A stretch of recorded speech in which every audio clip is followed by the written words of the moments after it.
Woo! All right, a little bit louder. How's everyone doing today? Good! Awesome. All right, my name is Daniel, otherwise known as Nostalgic DZA. Really excited to host this panel. So we're going to go ahead and start bringing the legends on to stage with us.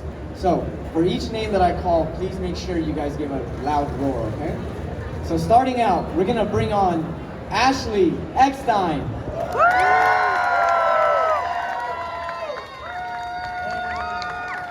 James Arnold Taylor. Phil Lamar. TC Carson. And Jim Cummings.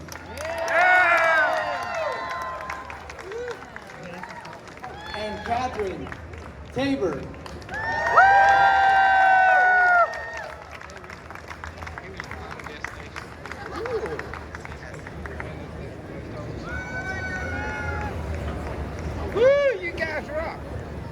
One more time, everyone. Round of applause.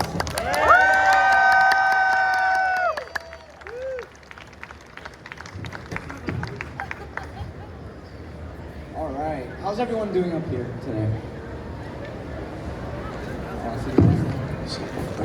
We are well. The force is with us.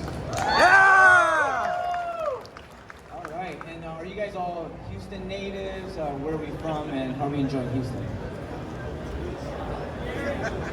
Yes.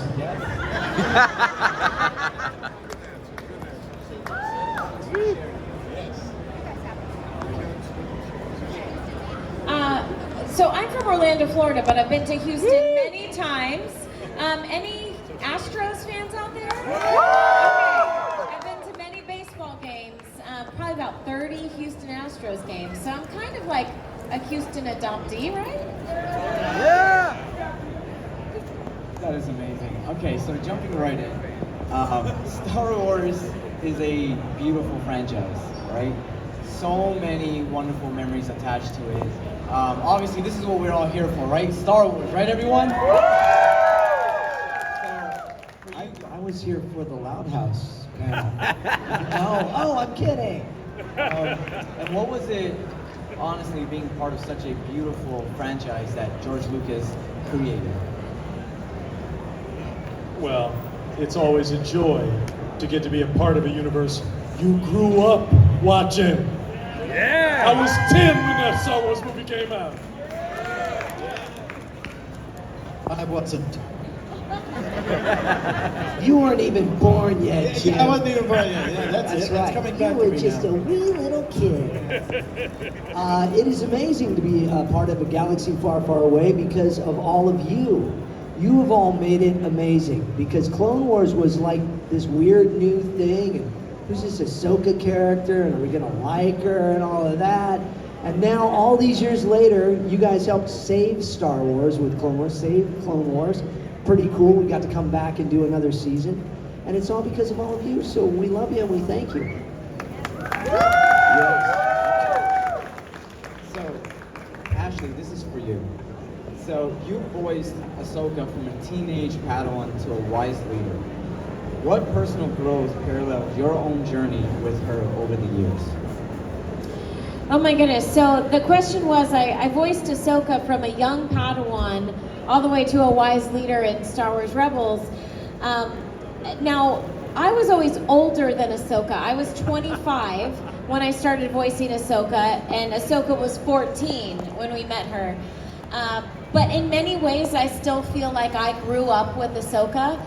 My entire adult life has been spent with Ahsoka Tano.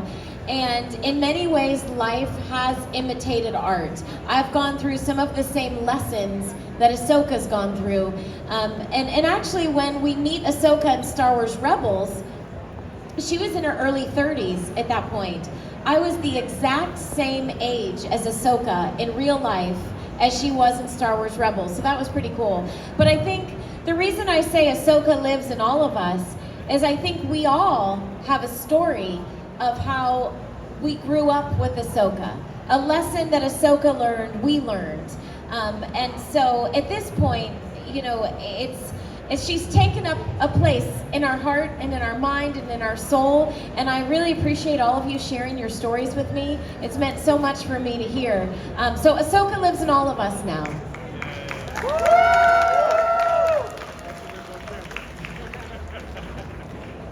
So James, this one's for you. Okay. So, Obi-Wan is an iconic character through and through. So, what was it like for you to be able to play such an iconic character in Clone Wars? Gee, I never thought of it that way until now. So now, wow. No. It's amazing. It's amazing. Obi-Wan's, obviously, Obi-Wan Kenobi, the old Ben Kenobi. I grew up with as a kid watching Star Wars. Never knew I'd get to be him then. And then Ewan McGregor, of course, brought him to life in these wonderful movies. And then I've got to be him for 23 years now. I've been the voice of Obi-Wan in various ways. So I'm very blessed. Cheap applause. I'll take cheap applause. That's good. But no, it's thrilling to be a part of it. And then Jedi Master Plo Koon as well. Yes, Koto Ya. And several other characters in the world of Star Wars. So it is a dream come true to be a part of it, but mainly because I get to live and work with these wonderful people. I say live and work because Ashley and Matt and I usually are together. Now, you all know why Matt Lanter is not here, right? His wife is about to give birth at any moment. Give it up for Matt, everyone. Yes. I'm sorry to tell you that, Padme. But, and he's going to have a Luke. He's already got a Leia, so there you go. So yes, he sends his wishes. Phil, as someone who's voiced many iconic characters throughout your illustrious career, when it comes to Star Wars itself, how do you keep each character in the Star Wars universe memorable? The ones that you played. Well, like I said, I grew up loving Star Wars. So getting to finally play a Jedi in a Dave Filoni Star Wars universe, that was so, I mean, man, that was even better than doing a late night sketch with Mark Hamill. That's amazing. Round of applause, everyone.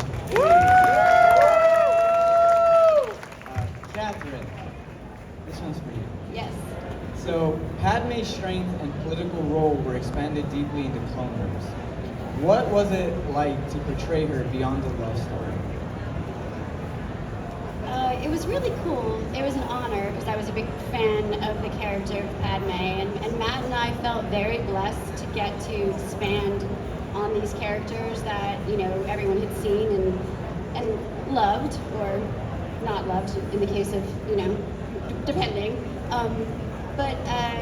Yeah, we just, with Dave at the helm and expanding their love relationship and making them as real as we could for people, but also just some of the episodes where you got to see that some people still sort of viewed her as a damsel in distress, which I just never understood. And so we really got to flesh out that, yes, she believes in diplomacy and she's a politician, but she was also, when the time came, she's ready to pick up a blaster or a lightsaber occasionally. Pat, what did you discover about the lightsabers, though? What was it that you discovered about those? It was heavier than I thought. It's a funny line. T.C. Carson, this one's for you. Now, Is it really? This is your life, T.C. Carson. All right, bring it. so, such an iconic voice, I'm sorry. So, we all know Samuel Jackson is a legend in his own right, obviously, and he was amazing as Mace Windu. But your portrayal was another level in its own right. So, what was it like to play Mace Windu in Clone Wars? Well, when I first got the gig, it was really about matching Sam's voice as much as I could. But as I got to work with Dave, he was like, well, what do you have? I mean, what can we, you know, can you make it more of who you are and still keep the essence of who he is? So I think that's what happened as we were able to go through the series. We were able to create this Mace Windu that you hear now on Clone Wars. And I like it. And he still got a little Sam in him. He got a little hood. He got a little bit of hood, but he keeps it kind of under wraps, you know. Absolutely legendary.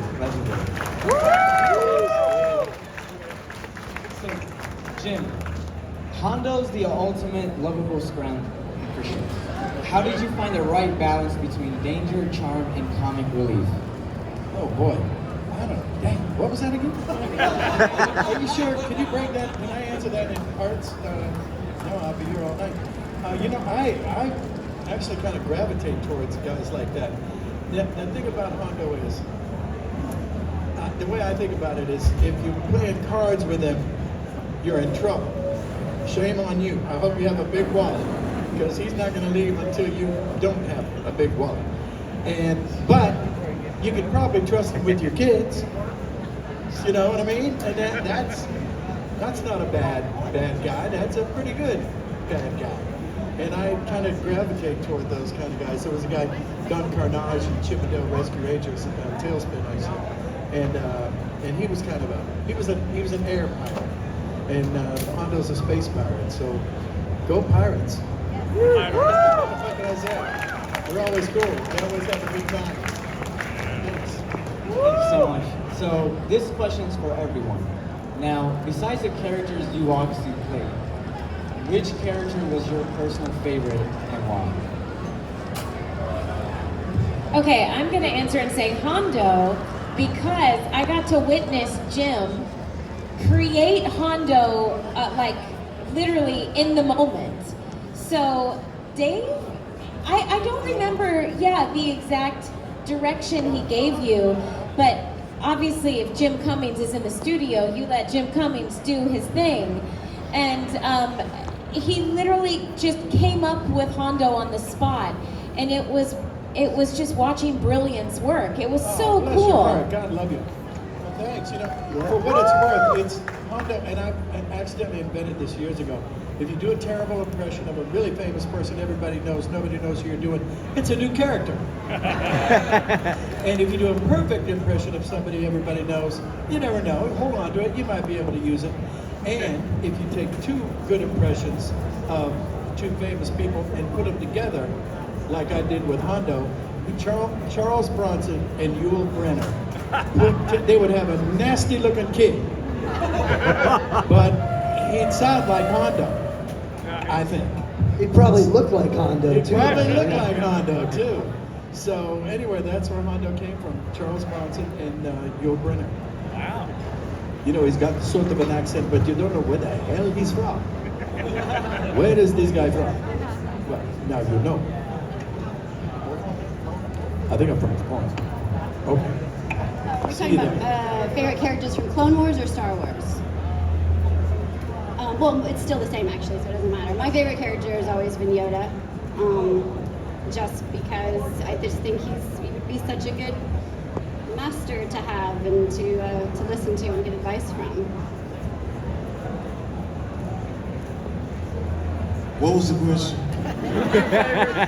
Favorite character besides your own in Star Wars Clone In Wars? Star Wars. I didn't catch that. So I can't say me, huh?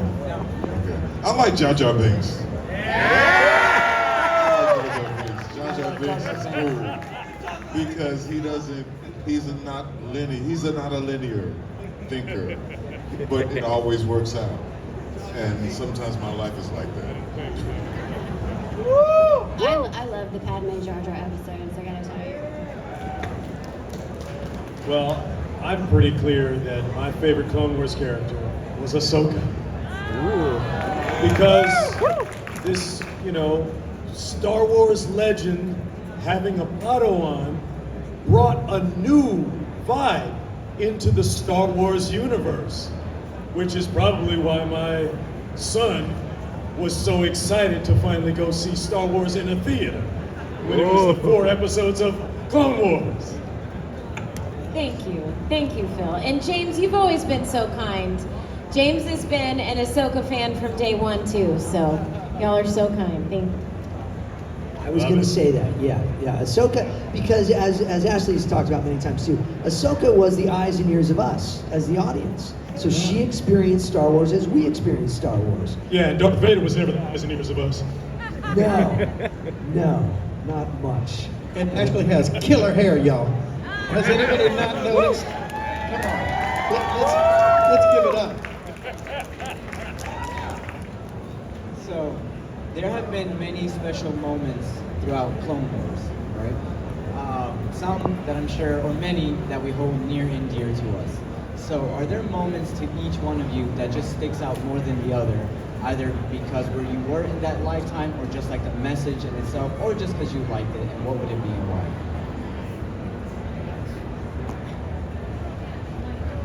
The moments that I remember are when we were all able to do group recordings together. Yeah. That was a lot of fun to actually be in the room, because most times, like when you do video games and when you do animation, you kind of do your lines and you do them 3 or 4 different ways, and then the editor puts that together. But when you get a chance to actually be in the room with actors, it's different. The timing is different. The responses are different because they change a word or they change an inflection, which changes how you deliver your line. So those were the best moments I had working with everybody in the room. Yeah, and that was the coolest part about Clone Wars, is we always worked together in kind of in the round, like an old-time radio play, and we would get to play off of each other. Now, the one thing about it, though, is if Anakin and Ahsoka had a lot of lines together, they'd actually put you on other sides of the room because the mic would bleed into the other. But it would be great because you'd always have that eye line, or Anakin and Padme were always on the other side. But they always put Matt and I next to each other. We always had a lot of lines together.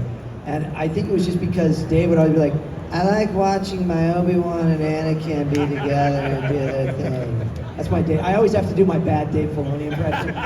Because Dave would always impersonate George Lucas, remember? We'd be in there, and he'd be behind the glass, and he'd go, well, George, come here and do something. And he starts going, you know, someday this is going to come back on you, and people are going to be impersonating you now, Mr. Fancy Pants Cowboy Hat Guy. And so here we are.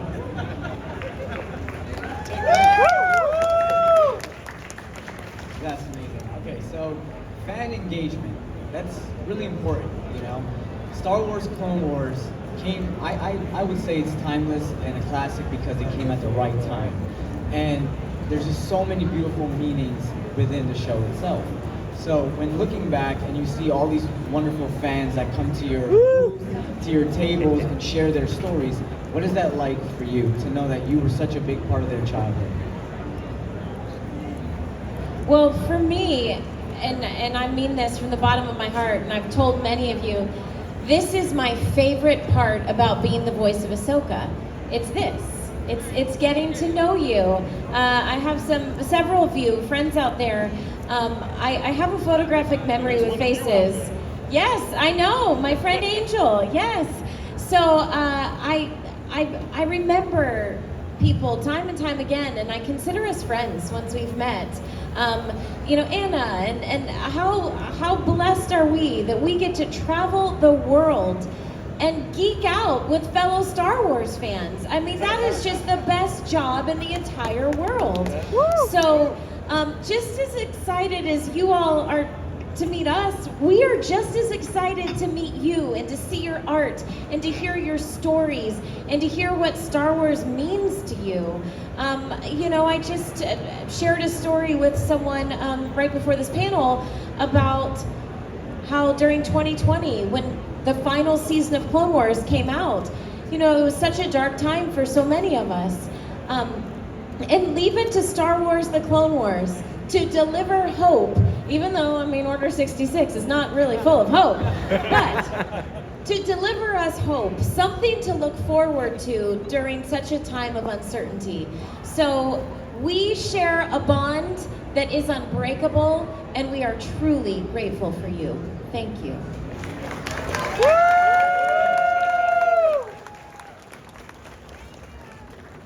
So, you mentioned something really important. You said what Star Wars means to you. So that is my personal question. This is for all of you. So, for you, all of you, what does Star Wars mean to you personally? Fine. Gosh, you know, in spirit, it reminds me of a lot of. I used to be a nut for the old westerns, the old black and white westerns, and there's a lot of that in there in Star Wars. There's, you know, people. I mean, the bit like in the very first movie, in the cantina when Han is under there and he's pretending not to really shoot this guy. Okay. And that, I mean, that could have been in Dodge City. you know, and it had that kind of appeal to me. And I'm a big black and white old cowboy TV show fan, and it struck me. And it's a shoot 'em up kind of, but it's got a morality play to it. There's a, you know, the good guys are good, the bad guys are bad, and then there's Han Solo and the people like Hondo. Yeah, is he good? Yeah, you know, and it's kind of, it brings to life all the people and all the drama that we experienced throughout history, and it's still going on today, and here we all are. So yeah. Round of I applause. don't think I answered anything. Well, for me, I had a really, really great friend that was like a brother. Both of our names are Terrence. He was Terrence A. Baker, and I was Terrence A. Carson, so Tab and Tab. I went to my first Star Wars movie with my brother. He was so in this Star Wars universe. He was in it. When I got the gig, I thought about him because he had passed away.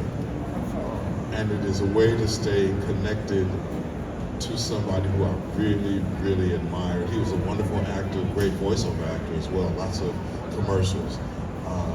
But every time I went into the studio, I would think about him. And so that was the connection I had with the whole story. I love your voice so much. I was going to make a joke about how we audition for the same things all the time. It's just so cool to sit next to that voice. So, but for me, it's the eternal battle of good versus evil that exists in every day. It's sometimes the gray that you see, a little bit like Jim was talking about, but the redemptive qualities of man when he tries to do what's right and turn to the light side. And also just, you know, standing with your friends to fight for what you believe in. And like, it's pretty much, it's Star Wars in a nutshell, and doesn't get much better.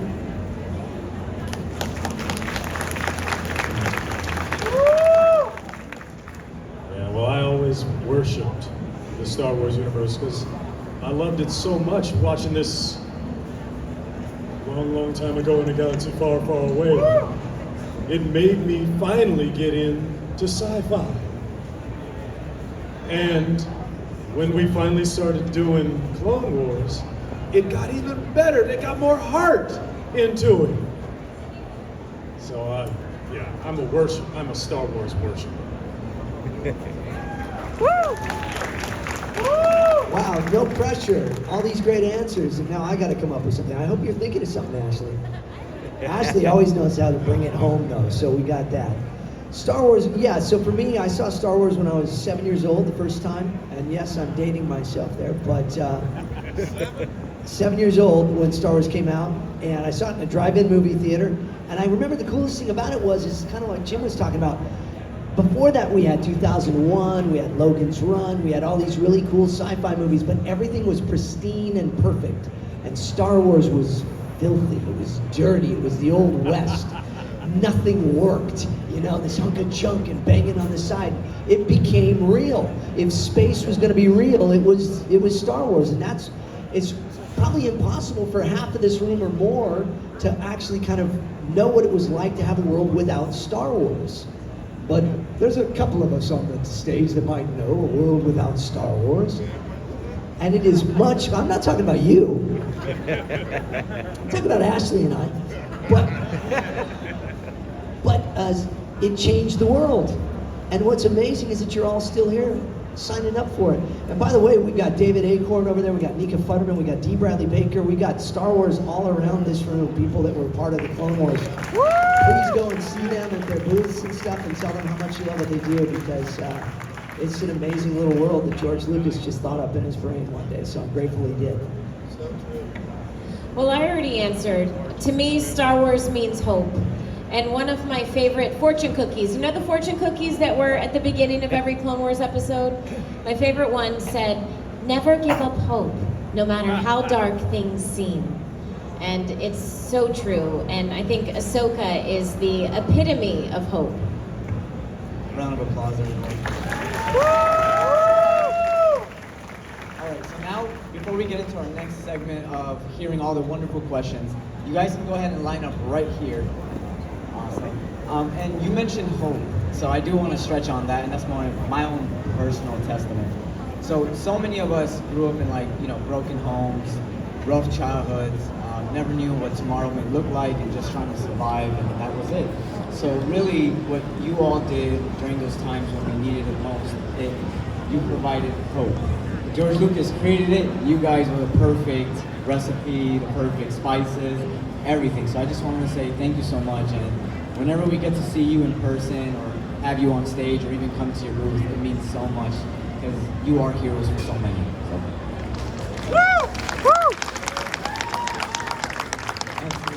All right, so we're gonna go ahead and start getting all the questions. Yeah.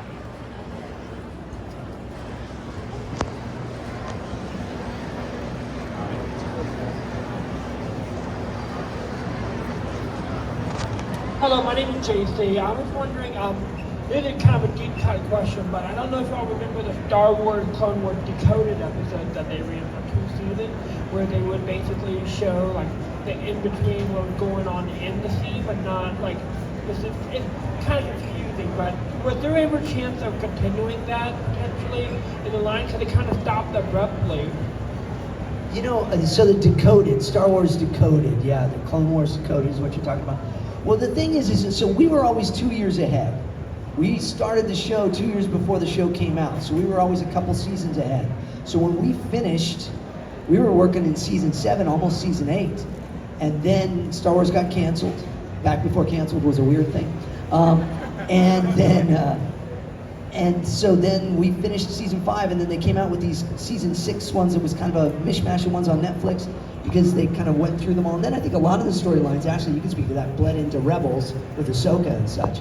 So I think when those things happened, that all kind of went away. So, but I think that there's always room to learn more about Clone Wars.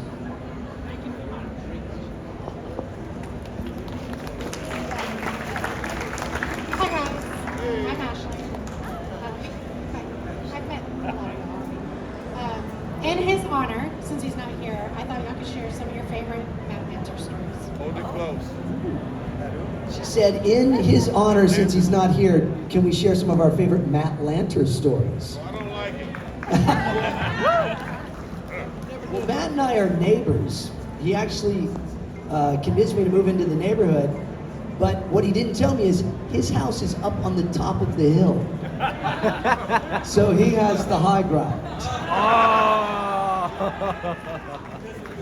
So some of you have probably heard this, but if Matt were here, this is his favorite story to tell.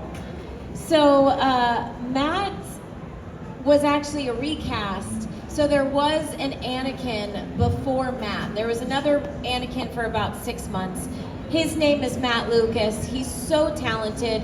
He does go to conventions from time to time. He was Anakin in the micro series. Super, super talented guy. Please go meet him if you do, if you see him. But after about 6 months, they decided to go in a different direction, which happens a lot in our field. I've been recast several times. It's heartbreaking when it happens, but it is something that can be quite common.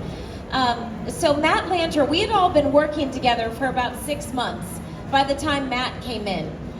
Now, Dave Filoni had already warned me.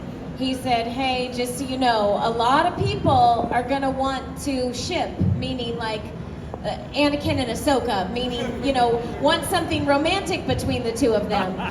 And Ahsoka's only a 14-year-old girl, but obviously we have Padme in the mix, and so he had said no. He said Anakin and Ahsoka are like brother and sister. That's what this relationship is. So Matt recalls when he first came into the studio, and literally this was the first time we met. It's like, hi, I'm Matt. Hi, I'm Ashley. Nice to meet you. Just so you know, there's nothing going on here. That's literally the first thing I ever said to him. And it was so rude, and I didn't mean it to be rude. I was just letting him know there's nothing going on between Anakin and Ahsoka. But he thinks it's hilarious, and he would tell that story if he were here today.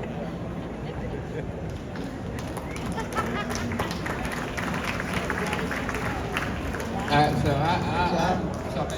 partially yes, so it takes me a minute to get my words out. So this is more a touch at home, but not really a Star Wars, but I want more personal advice, okay? And my father is just turned 72. He's a big Star Wars fan, but he has Parkinson's. So my thing is, I would each one of y'all is different affected how I stay, I guess level with them and just be able to just be as supportive as I can because I'm autistic and it's not easy to get with that. Sorry, I'm not trying to throw a thing away. This show also touched me hard. And I like how there's a lot of just teamwork and just people even with the events, that's just so much just feels like so much family going on there, and it's I get it, if that makes sense. We are one big family here. We really are. The beautiful things we get to see each other here at the shows and such.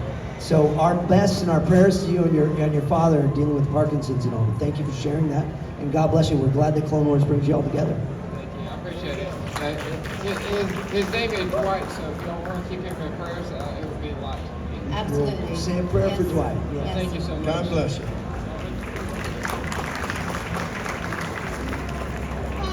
Is that a good one? I've already talked to a few of you and given you each a gift. I really don't have a question. It's more so I have 3 more drawings I need to give. Thank you. Remind me, and I'll give you my I'm just really glad that I'm able to finally meet all of you in person. I played my favorite game. Thank you for bringing all these girls to life. I really do appreciate all of y'all. Thank you for your beautiful artwork. We really appreciate it.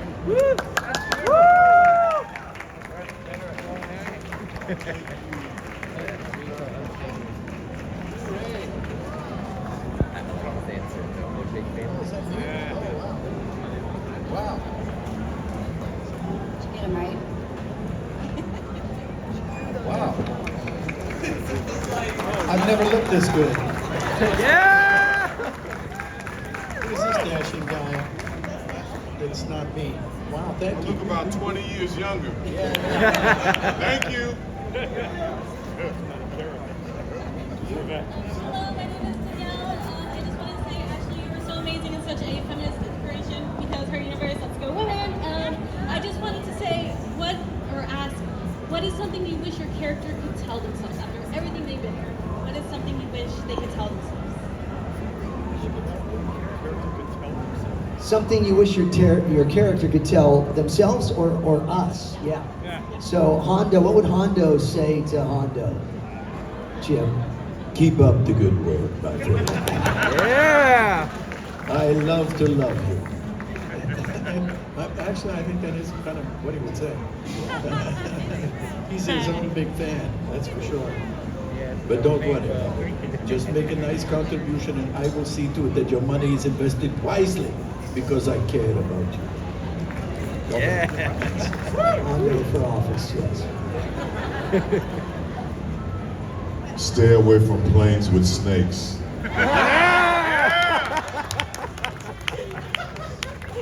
Or Windows by the Emperor.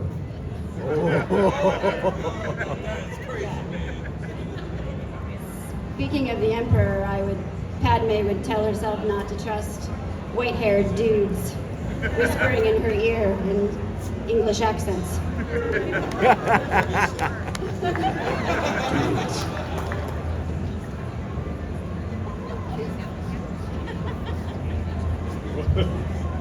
What would Kid Fisto say to himself? Those who have power should restrain themselves from using it. He did say that to himself. Let's see. I'd say, hello there. Hello there. Hello there. Hello there. I have the high ground. Me too. Yes. Ashley. I think Ahsoka with her eternal optimism would always remind herself, everything's going to be okay.